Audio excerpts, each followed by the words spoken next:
Yes, it has happened. The SEC has filed for an appeal in the Ripple case. Man, I am pissed off, and I know you are too. I got this live information for you, so let's go through it so you can understand what's going to happen. I'm even going to give you information on what's going to happen next, what we should expect. And let me just say that today, it's so frustrating because we saw this coming, right? The Gary Gensler has nothing to lose. He's going to be out regardless of what happens in November, right? Regardless of what happens in the election, he's going to be out because he's been the biggest weasel in the SEC for God knows how long. And it sucks because the SEC has a lot of good, hardworking Americans that show up every day and fight against bad people, criminals that steal people's money, right? There's even, crypto people. There's so many good, solid working people. And then there's corrupt people, right, at the top that are using their power and they're abusing their power. So let me read this to you. The Plaintiffs' Securities and Exchange Commission hereby respectfully appeals the United States Courts of Appeal for the Second Circuit from the final judgment entered to this court on August 7th, 2024. So here we go. What happens? Mikkel did a great job. If you're not following XRP Mikkel, you should do so because he laid this out for me beautifully. Thank you, Mr. Mikkel. The SEC's notice of appeal in the Ripple case shows that the agency is aiming to challenge Judge Annalisa Torres' ruling. Here's what it means moving forward. Here's the process. So you have the filing. This formally begins the appeals process, signaling the SEC's intent though it doesn't guarantee that the appeal will be heard.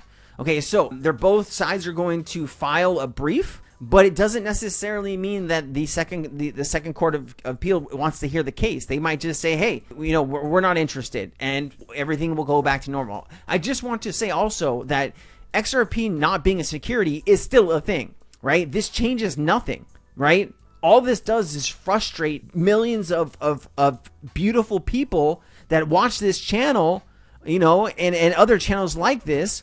It frustrates us because we've been in this battle for 3.5 years and our voices can't be heard, right? Judge Deaton did a really good job about trying to get our voices heard and doing a few things, and he's running up in Massachusetts for senatorship, and I hope he wins. I hope he beats Elizabeth Warren. I'm saying that as somebody that leans a little left. I'm so tired of Elizabeth Warren's bullshit. Briefing. Both sides will submit briefs with Ripple's responding to defend the ruling. Review. The case is expected to go to the Second Circuit Court of Appeals, where judges will review the legal issues, not the factual disputes. So they're only going to review what are the legal issues here of the case. Okay? There's going to be oral arguments. These may be held, but are not guaranteed. So, the court that might get the brief, the appeals court might get the brief and say, okay, we want to hear, what both sides have to say about this, right? And I would love to be in the room if they decide to do that and listen to what the SEC's decision is to file this appeal in the first place. While the appeal itself can't be outright denied, the court could dismiss it if it lacks merit or procedural requirements aren't met. It could also affirm that the lower court decisions without changing the outcome. So they could look at the briefs and say, yeah, Judge Annalisa Torres got this right. She was right from the beginning. The SEC doesn't know what they're doing here. They're arbitrary and capricious, right? Brad Garlinghouse loves to say that. Brad, if you're ever out there watching and listening, I love you. How long is this going to take? That's the question. Appeals can take several months to over a year, depending on the court schedule and the complexity of the case. So we could be in this to the end of the bull market, right? Which would significantly harm the speculation price of XRP. Now, this could be a few different things. This could be the great shakeout, right? They want you to sell your XRP. Something's coming. This is kind of the final straw that broke the camel's back. I know people are going to go out and sell their XRP, and you do what you need to do. You need to talk with your financial advisor, and if that's what your guys' decision is, you do that. But I am holding on to a certain amount of XRP, no matter what happens in these bullshit litigations, because I truly believe that at the end of the day, when you look at the crypto market in the top 20, 30 tokens, XRP has the most utility with the most partnerships, right? You're talking stable coins, right? That their banks are going to want. You're talking central bank digital currency that 98% of countries are working on, right? And you have cross-border payments, right? X market, right? Ripple has all of the pieces in place to become the next powerhouse. And I think that's what's at stake here. And I think that's what some big banks are worried about here. And I think that's what could be putting pressure on Gary Gensler to file this appeal. Or he's just an asshole.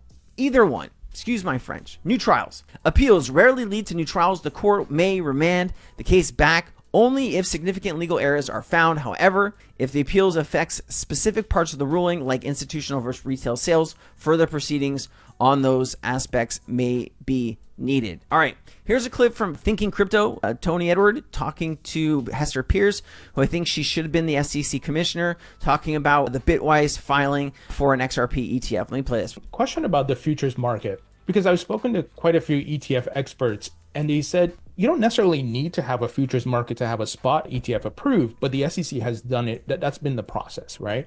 Why? Is it add some balance to the market, or what are some of the thought processes behind that? Well, I mean, I think it depends, of course, on the particular product that you're looking at, the particular underlying that you're looking at. But I mean, having the futures markets for Bitcoin enabled us to make some, to understand something about the underlying market, for example. But again, as you say, you can have spot markets without futures markets. So that doesn't necessarily need to be a condition, but that makes ETH and Bitcoin look more alike because they both have a futures market. Do you think that will be the standard moving forward, or that might change? I really don't know. I mean, again, it doesn't make a lot of sense to try to read the tea leaves here, because the facts and circumstances really do matter. And so when you talk about altcoins, you're talking about one of many, many thousands of possibilities. And so you really have to look at each one on it. So you have to look at each one on its own. There are tens of thousands of altcoins, but there are very few with actual real partnerships, real leaders, real paying customers, right? And real actual use cases that can be used for the next few decades, right? So, I invest in assets that I think have real value, that have, that can actually do stuff, right? I mean, cross-border payments, huge. Central bank digital currency, huge. No matter what side of the fence you're on, it still is huge, right? That's the future of money. And now you have stable coins. I mean, come on, my friends.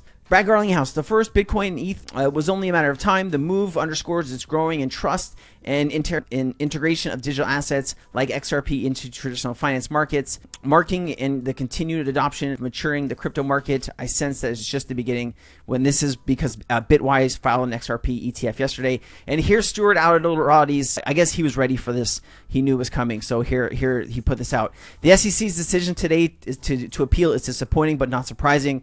This just prolongs the already and complete embarrassment for the agency. Yes, the court had already rejected the SEC's suggestion that Ripple acted recklessly, and there were no allegations of fraud. Of course, there were no victims or losses. Instead of faithfully applying the law, this agency under the chair continues to engage in litigation warfare against the industry.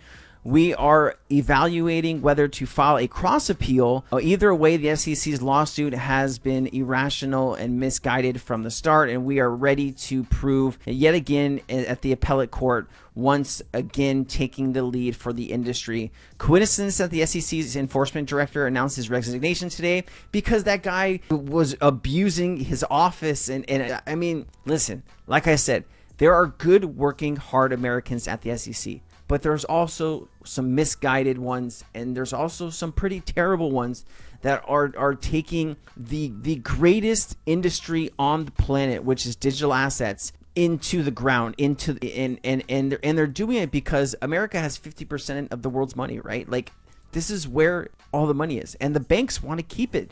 They want to keep it. And if you start using smart contracts instead of their friends as their verified third parties, right? When you're trying to do a transaction, you need a verified third party, right? So you have the someone that's the buyer, you have the seller, and then you need a verified third party. If you have smart contracts, you don't need this verified third party, and that's going to cost some people billions, if not trillions of dollars, over time. And that is why this fight keeps happening, because Ripple is really the future of how all of this stuff is going to happen. And the SEC is doing everything it can, or Gary Gensler is doing everything it can to slow Ripple down. If you like this video, please like, share, get this out. I'm sorry that you are going through this with me. I am as frustrated as you are, but the fight continues, and I will stand behind XRP and Ripple for as long as it takes because I believe in them. Aloha.